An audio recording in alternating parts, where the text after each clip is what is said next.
हिंदी साहित्य संपूर्ण घटना चक्र क्विक रिवीजन विद आरती शर्मा। दोस्तों, आपको मेरे चैनल पसंद आए तो इसे लाइक करें, शेयर करें, सब्सक्राइब करें। साथ ही साथ मेरे वीडियोस के अगले नोटिफिकेशंस को पाने के लिए बेल आइकन को प्रेस करें। दोस्तों, आज हम करेंगे घटना चक्र का पार्ट 183 यानी 183। तो चलिए देखते हैं अपने अगले प्रश्न।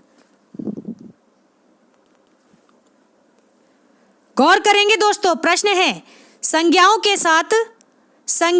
साथ ध्यान से सुने आने वाली विभक्तियों को क्या कहा जाता है।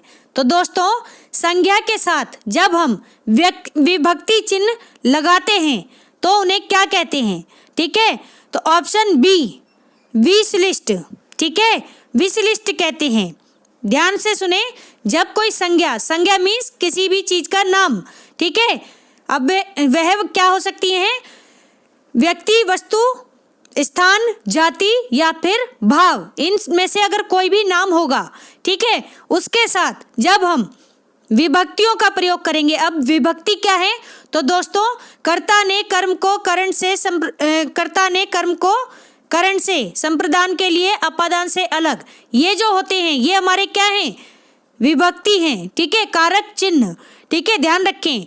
तो जब यह संज्ञा के साथ लग कर आते हैं, साथ में होते हैं, तो इन्हें हम क्या कहते हैं, विश लिस्ट। क्या कहते हैं, विश लिस्ट कहते हैं। ठीक है, विश लिस्ट, ध्यान से समझें। अब देखते हैं, तो ऑप्शन बी हमारा सही उत्तर है। देखते हैं प्रश्न की व्याख्या। गौर करेंगे दोस्तों, हिंदी व्याकरण में विभक्तियों के प्रयोग की विधि निश्चित है। ठीक है, जो हमारा हिंदी व्याकरण है दोस्तों, ठीक है, इसके अंतर्गत जो विभक्तियां हैं उनके इस्तेमाल की जो विधि है वो पहले से ही निश्चित कर दी गई हैं। ठीक है, हिंदी में दो तरह की विभक्तियां मिलती हैं। विभक्ति भी कितनी तरह की मिलती है, तो हिंदी व्याकरण में दो तरह की विभक्ति मिलती हैं। कौन कौन सी, एक विशलिष्ट विभक्ति और दूसरी संश्लिष्ट। ठीक है, एक विशलिष्ट और दूसरी संश्लिष्ट। ठीक है, तो संज्ञाओं के साथ आने पर, ठीक है, संज्ञाओं के साथ आने वाली जो विभक्तियां होती हैं वे क्या होती हैं, विशलिष्ट विभक्तियां होती हैं। विशलिष्ट विभक्तियां अर्थात अलग रहती हैं। ठीक है, मतलब संज्ञा के साथ में इस्तेमाल तो हो रही है, लेकिन जो संज्ञा शब्द है उससे अलग रहती है, संज्ञा शब्द से अलग रहती है। जैसे उदाहरण देखें दोस्तों, राम ने, ये उदाहरण है। तो राम ने में जो राम है ये क्या है, संज्ञा है, और ने क्या है, विभक्ति है। अब इसे हम विशलिष्ट क्यों कहेंगे, तो विशलिष्ट इसलिए कहेंगे क्योंकि ये जो है ये राम से अलग है, राम शब्द से अलग है, इसीलिए क्या है, विशलिष्ट है। विभक्ति तो है लेकिन संज्ञा के साथ जुड़ी हुई नहीं है। ठीक है, तो ये बात ध्यान रखें। ठीक, अब देखते हैं आगे क्या है, सर्वनाम की बात हो रही है, तो ध्यान देंगे। सर्वनाम के साथ मैंने बताया था सर्वनाम की परिभाषा, हमारा नाम, तुम्हारा नाम, इसका नाम, उसका नाम, सर्वनाम। या फिर जो संज्ञा के स्थान पर जो शब्द इस्तेमाल होते हैं, ठीक है, जिससे संज्ञा की रिपीटिशन से हम बचते हैं, ठीक है, तो वो क्या होते हैं, सर्वनाम होते हैं। ठीक है, ध्यान रखें, सर्वनाम के साथ विभक्तियां संश्लिष्ट या फिर मिली हुई होती हैं। देखो ध्यान दें, संज्ञा जो होती है उसके साथ जो विभक्ति इस्तेमाल होती है उसे हम कहते हैं विशलिष्ट, और जो सर्वनाम होते हैं उनके साथ जो विभक्तियां इस्तेमाल होती हैं उन्हें हम कहते हैं संश्लिष्ट। संश्लिष्ट मीन्स मिली हुई, संश्लिष्ट मीन्स मिली हुई। जैसे उदाहरण देखें, उसका, तुमको। ठीक है, एक हम लिखते हैं दोस्तों तुमको। ठीक है, ये क्या हो गया, तुमको, तो ये सर्वनाम हो गया। ठीक है, और जब ये को हमने विभक्ति अलग कर दी तो ये क्या हो गई, तो ये हो जाएगी विशलिष्ट। लेकिन जब हम इस तुमको को जोड़ देंगे, को तुम में जोड़ देंगे, ठीक है, तुम को बनाएंगे, तो ये क्या हो गई, संश्लिष्ट हो गई, यानी कि सर्वनाम में जुड़ गई। ठीक है, संश्लिष्ट हो गई। समझे इस बात को कि नहीं समझे, यानी कि विभक्ति जब जुड़ जाएगी सर्वनाम के साथ तो वो क्या होगी, वो होगी संश्लिष्ट, ठीक है। और जब विभक्ति अलग हो जाएगी सर्वनाम के साथ, ठीक है, या फिर संज्ञा के साथ, तो हम क्या बोलेंगे उसको? विश्लिष्ट। क्या बोलेंगे? विश्लिष्ट विभक्ति। मुझे लगता है कि बातें आपकी समझ में आ रही होंगी, ठीक है। तो ध्यान रखिए दोस्तों, सीधी सिंपल सी बात है, संज्ञा के साथ जो विभक्ति इस्तेमाल होती हैं उन्हें विश्लिष्ट कहते हैं, और जो सर्वनाम के साथ इस्तेमाल होती हैं उन्हें हम संश्लिष्ट कहते हैं, ठीक है। विश्लिष्ट मीन्स क्या होता है? अलग होना, ठीक है, विभक्ति का अलग होना। संश्लिष्ट मीन्स विभक्ति का मिल जाना, ठीक है, ध्यान रखें। अगला प्रश्न है दोस्तों, ध्यान देंगे, क्या है? हमारे देश में जयचंदों की कमी नहीं है। हमारे देश में जयचंदों की कमी नहीं है। अब जयचंद कौन थे?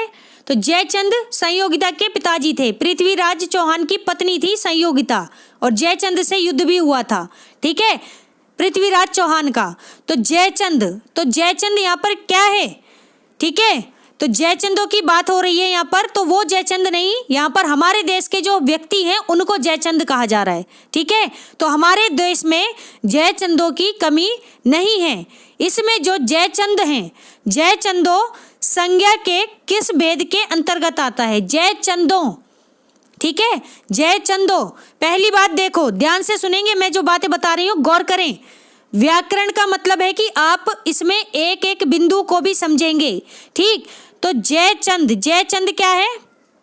एक नाम है। जयचंद क्या है? एक नाम है। जैसे ये नाम हो जाता है, क्या बन गया? व्यक्तिवाचक संज्ञा। क्या बन गया? व्यक्तिवाचक संज्ञा। लेकिन जैसे ही हमने इसमें जयचंदों कर दिया, जयचंदों, ओ की मात्रा लग गई, तो ये क्या बन गया हमारा? ये बन गया बहुवचन। इससे पहले क्या था? ये एक वचन, ठीक है। बहुवचन बनते ही ये क्या हो गया? ये हो गया हमारा जातिवाचक संज्ञा। जातिवाचक संज्ञा। अगर आपने मेरे पिछले वीडियो देखे हैं, पिछला वीडियो देखा है, तो मैंने उसमें संज्ञा के भेद बताए थे, जिसमें मैंने जातिवाचक संज्ञा का भेद बताया था, और बताया था कि जातिवाचक संज्ञा का संबंध किससे होता है? बहुवचन से होता है, ठीक है। यानी कि जो शब्द इस्तेमाल होंगे वह कैसे होंगे? बहुवचन में, ठीक है। तो जयचंद क्या था? एक वचन था, जबकि जयचंदों क्या है? ये बहुवचन है। और बहुवचन या से हमें क्या पता चल रहा है? कि यहाँ किसी वस्तु या व्यक्ति की विशेष जाति का पता चल रहा है, ठीक है। तो दोस्तों ये क्या हो गया? जातिवाचक संज्ञा हो गया, ठीक है। मुझे लगता है बातें आपकी समझ में आ रही होंगी।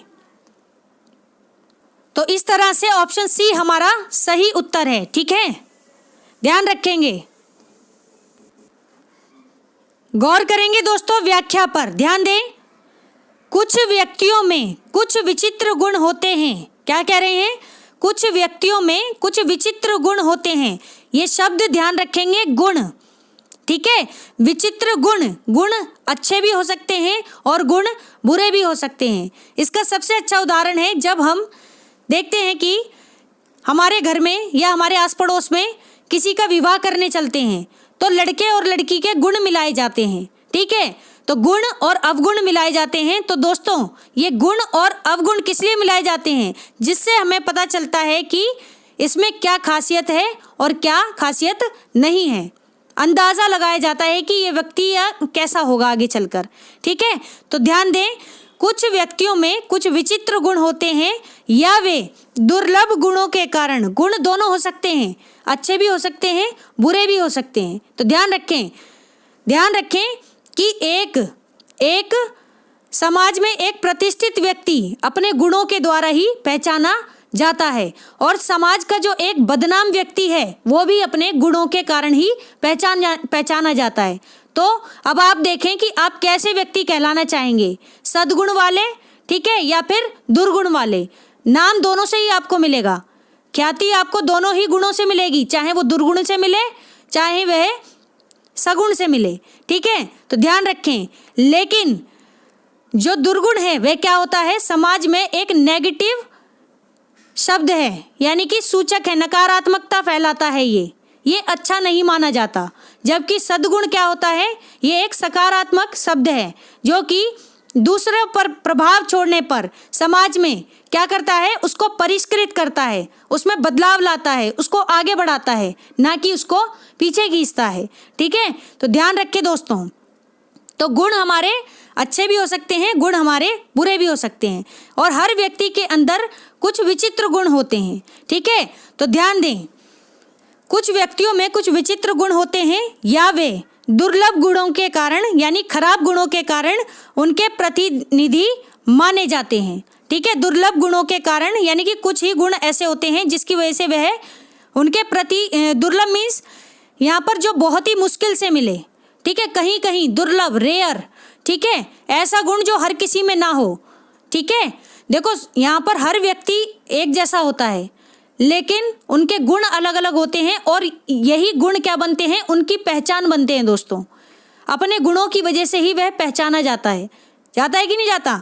तो ध्यान रखें, दुर्लभ गुणों के कारण ही, ठीक है, जो सामान्य से उस व्यक्ति को अलग करता है और उन्हें प्रतिनिधि बना देता है। ठीक है, उन व्यक्तियों का नाम लेते ही उनका वह गुण दिमाग के सामने आ जाता है, और जब हम ऐसे व्यक्तियों का नाम लेते हैं तो सीधे सीधे हमारे दिमाग में उस व्यक्ति के गुण हमारे सामने आ जाते हैं।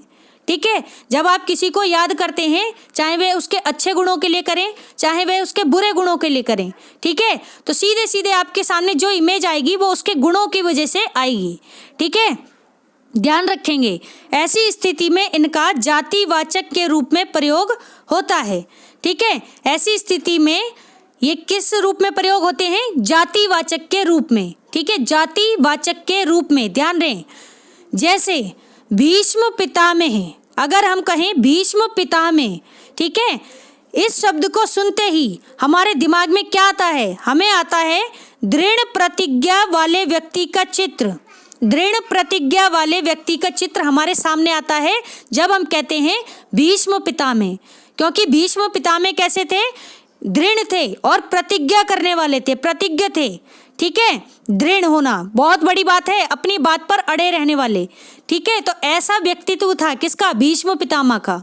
ठीक है, तो ये अपने आप में एक बड़ा विशेषण हो गया, यानी कि बहुत बड़ी बात हो गई आपने अगर किसी को भीष्म पितामह कह दिया। ठीक, तो ध्यान दें, कुछ उदाहरण द्वारा हम इस बात को समझते हैं। जैसे गौर करेंगे दोस्तों, ध्यान दें, हमारे देश में जयचंदों की कमी नहीं है, मैंने ये बता दिया था पहले ही। तो जयचंदों की कमी नहीं है, यानी कि एक कोई इतिहास में जयचंद हुए थे, ठीक है, जिसकी वजह से दूसरों को भी जयचंद कहा जा रहा है, जिनके गुणों की वजह से। ठीक है, तो यहाँ पर क्या हो गया, जातिवाचक संज्ञा। ठीक है, अन्य उदाहरण है जातिवाचक संज्ञा का, ध्यान दें, विभीषणों से बचो। विभीषण का अभिप्राय क्या है, जैसे ही हम विभीषण कहते हैं तो हमारे दिमाग में आता है रावण का भाई विभीषण। रावण का भाई विभीषण ना होता तो कभी भी राम ने रावण का खात्मा ना किया होता। ठीक है ना, क्योंकि घर का भेदी लंका ढाए, घर का भेदी लंका ढाए कहावत मशहूर है दोस्तों। ठीक है, किसके लिए है, विभीषण के लिए। अगर विभीषण ने भेद ना बताया होता रावण का, ठीक है, तो राम ने क्या उनकी हत्या कर दी होती, क्या उनसे बदला ले लिया होता, कभी नहीं। ठीक है, रावण से बड़ा पंडित कोई नहीं हुआ है दोस्तों। ठीक है, जितने उसमें दुर्गुण थे उसमें सगुण भी थे। रावण एक बहुत ही बड़े महापंडित कहे जाते हैं। ठीक है, तो ध्यान दे दोस्तों, अगला है कलयुग में। कलयुग में भी हरिश्चंद्रों की कमी नहीं है, और जो हरिश्चंद्र हुए थे, ठीक है, राजा हरिश्चंद्र, सुना होगा आपने भी इनके बारे में। ठीक है, तो राजा हरिश्चंद्र के जैसे आज के समय में, यानी कि जो ये कलयुग जो चल रहा है, इसमें भी कुछ ऐसे लोग हैं जो कैसे माने जाते हैं, हरिश्चंद्रों के जैसे। तो देखो हरिश्चंद्र एक शब्द है, हरिश्चंद्रों में ओ लग जाने से क्या हो गया, बहुवचन बन गया, यानी जातिवाचक संज्ञा बन गया। ठीक है, इसके बाद है वह तो एकलव्य है। अब एकलव्य थे, ठीक है, एकलव्य थे, ठीक है, जिन्होंने क्या किया था, जिन्होंने अपना अंगूठा काट करके दे दिया था, किसको, गुरु द्रोणाचार्य को। ठीक है, तो ये बात ध्यान रखें। तो वह तो एकलव्य है, मेरे ख्याल से यही कहानी है एकलव्य और गुरु द्रोणाचार्य की। ठीक है, गुरु के लिए कुछ भी कर सकता था। कौन? एकलव्य। एकलव्य जो था वो अपने गुरु के लिए कुछ भी कर सकता था और इसकी विशेषता ये थी कि ये बहुत अच्छा धनुष चलाता था, धनुष बाण चलाता था, ठीक है। लेकिन इनके गुरु ने इनसे क्या मांग लिया? इनका अंगूठा मांग लिया, ठीक है। तो दोस्तों इनका अंगूठा मांग लिया और इन्होंने अपना अंगूठा दे भी दिया, ठीक है। और अंगूठा दे देने से क्या हुआ कि जो वो जिसमें उन्हें कुशलता मिली थी, यानी कि वो बाण चला सकते थे, ठीक है। अब वो बिना अंगूठे के बाण कैसे चलाएंगे? यानी कि जो किसी व्यक्ति का गुण था, ठीक है, वो उसका अवगुण भी बन सकता है, हानि भी हो सकती है उसको, ठीक है। तो कभी कभी ऐसा भी होता है कि जरूरी नहीं है कि गुरु जो हमको शिक्षा दे रहे हैं तो वह स्वार्थ में ना हो, ठीक है, ऐसा भी नहीं है, ठीक है। क्योंकि वो दूसरा एक और शिष्य था, उनका नाम मुझे याद नहीं आ रहा, ठीक है, वो हार ना जाए एकलव्य के सामने, जबकि एकलव्य में ज़्यादा वो थी, क्या थी? क्वालिटीज़, ठीक है। लेकिन गुरु होते हैं तो गुरु का सम्मान करना चाहिए। तो जिन्होंने उन्हें शिक्षा दी तो वो इतना मानते थे अपने गुरु को कि उन्होंने अपना अंगूठा उन्हें दे दिया। तो दोस्तों बहुत बड़ी बात है ये, ठीक है।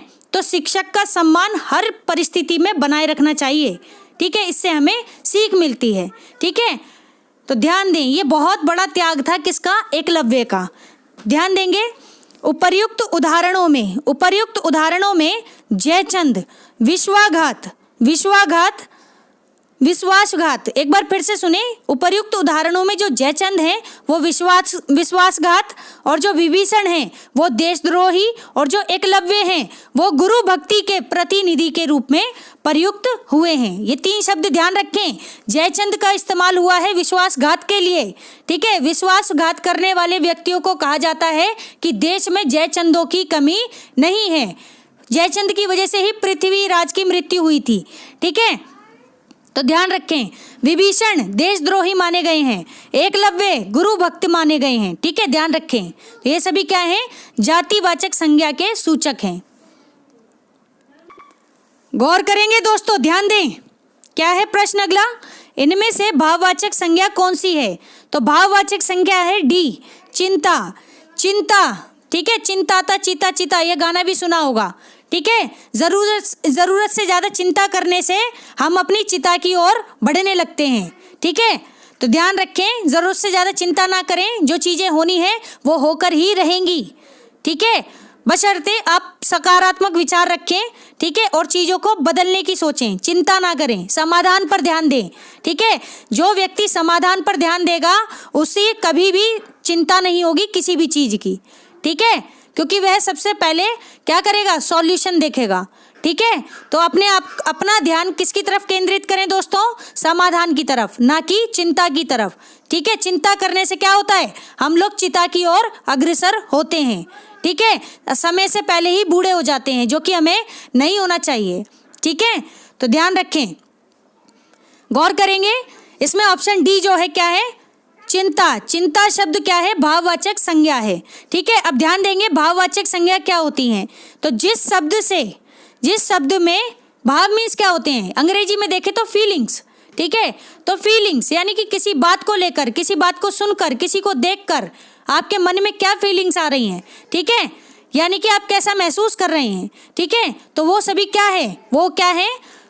भाववाचक संज्ञा है। जैसे देखते हैं परिभाषा, जिस शब्द में किसी वस्तु अथवा व्यक्ति के गुण, ध्यान से सुनते जाएं, गुण, दशा, भाव, धर्म, स्वभाव, एक बार फिर से सुनेंगे, जिस शब्द में किसी वस्तु अथवा व्यक्ति के गुण, दशा, भाव, धर्म, स्वभाव इत्यादि का बोध होता है उसे हम क्या कहते हैं दोस्तों?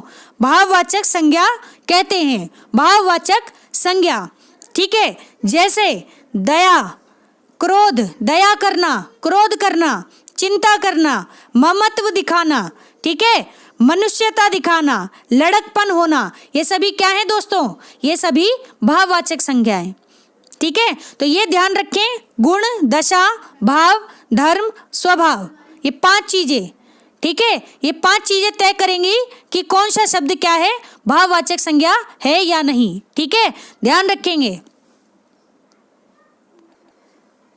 गौर करेंगे दोस्तों, ध्यान दें, राष्ट्र की भाववाचक संज्ञा क्या होगा? क्या होगी? ठीक है, तो राष्ट्र की भाववाचक संज्ञा होगी क्या? ऑप्शन डी, राष्ट्रीयता। राष्ट्रीयता राष्ट्र की भाववाचक संज्ञा है। कैसी? भाववाचक संज्ञा है। ठीक है, मैं यहाँ पर अगर आप ध्यान दें तो राष्ट्रीय, राष्ट्रीय के बाद क्या लगा है? प्रत्यय लगा है, ता प्रत्यय लगा है। ठीक है, और मैंने आपको बताया था कि जहाँ प्रत्यय लग जाते हैं वे क्या हो जाते हैं? वे शब्द भाववाचक संज्ञा हो जाते हैं।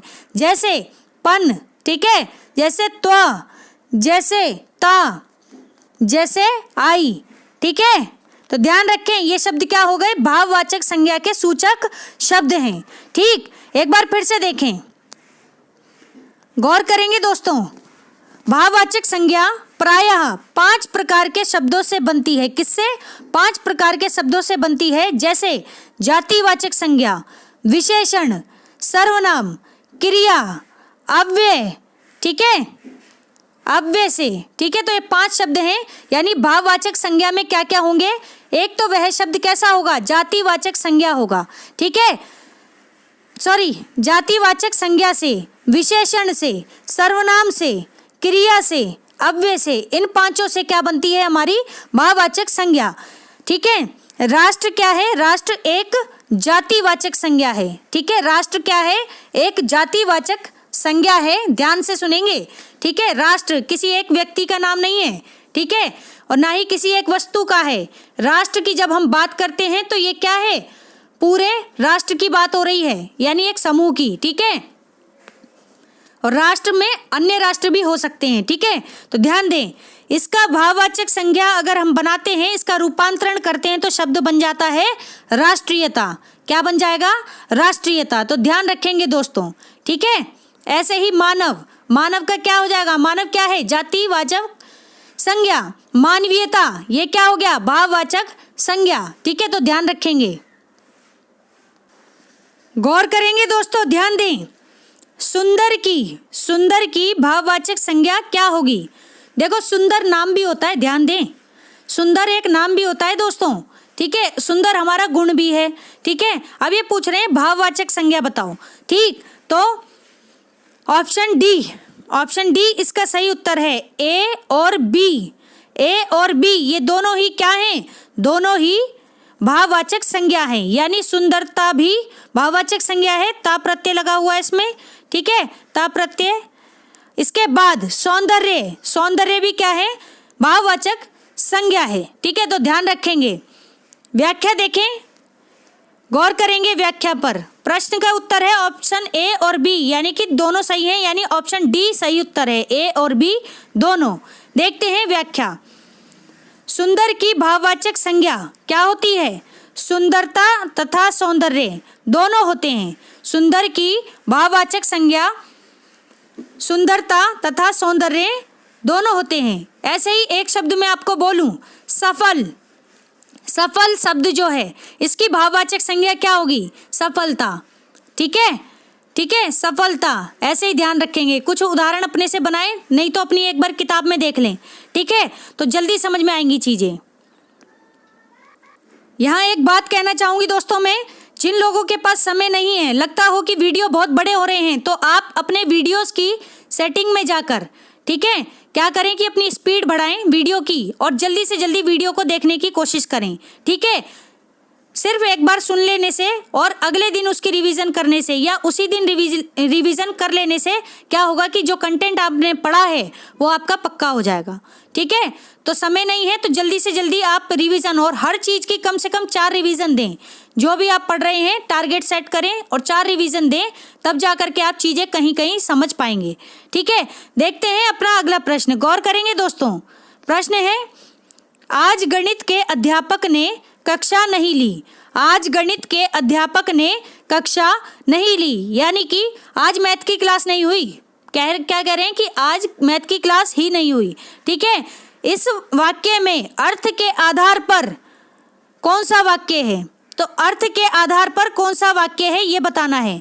ऑप्शन बी, निषेधवाचक वाक्य। निषेधवाचक वाक्य, तो दोस्तों निषेध का मतलब होता है यानी कि मना करना, किसी चीज का ना होना, रोक लग जाना, निषेध। ठीक है, यानी कि अब पता कैसे चलेगा कि ये निषेधात्मक वाक्य है? तो पहचान का सबसे अच्छा उदाहरण है या तो वाक्य में नहीं शब्द होगा या फिर ना होगा, ठीक है, या तो नहीं शब्द होगा या फिर ना शब्द होगा या फिर बजाय शब्द होगा, ठीक है। यानी कि ये सब क्या है? बजाय इसके, ठीक है, तो ये सब नेगेटिव वर्ड हैं, ठीक है। या फिर आ शब्द होगा, क्या होगा? आ शब्द, जैसे असफलता, सफलता में हम आ जोड़ देंगे, क्या बनेगा? असफलता, ठीक है। तो ये क्या है? नेगेटिव वर्ड हैं। इन शब्दों से हमें पता चलता है कि वाक्य कैसा है? निषेधवाचक। देखते हैं प्रश्न की व्याख्या, गौर करेंगे दोस्तों। तो इसका सही उत्तर है ऑप्शन बी। वाक्य कैसा है? आज गणित के अध्यापक ने कक्षा नहीं ली। नहीं शब्द से पता चल रहा है कि यहाँ निषेधात्मक वाक्य है, निषेधवाचक वाक्य है, निषेधवाचक वाक्य। देखते हैं व्याख्या। जिस वाक्य से किसी बात या किसी कार्य के ना होने का बोध हो, वह क्या होता है? निषेधात्मक वाक्य होता है, ठीक है। कैसा वाक्य? निषेधात्मक वाक्य होता है जिस वाक्य से किसी बात या किसी कार्य के ना होने का बोध हो, ठीक है, वहाँ ध्यान रखें। और जो ये वाक्य हमें दिया गया है कैसा है? निषेधवाचक वाक्य है, निषेधवाचक वाक्य। ध्यान रखें दोस्तों, ठीक है, शब्दों पर ध्यान दें। तो दोस्तों हमारा ये आज का वीडियो यहीं समाप्त होता है। Thanks for watching. अगर आपको मेरे वीडियोस पसंद आ रहे हैं तो इन्हें लाइक करें, शेयर करें, मेरे चैनल को सब्सक्राइब करें। साथ ही साथ मेरे वीडियोस के अगले नोटिफिकेशंस को पाने के लिए बेल आइकन को प्रेस करें। धन्यवाद दोस्तों।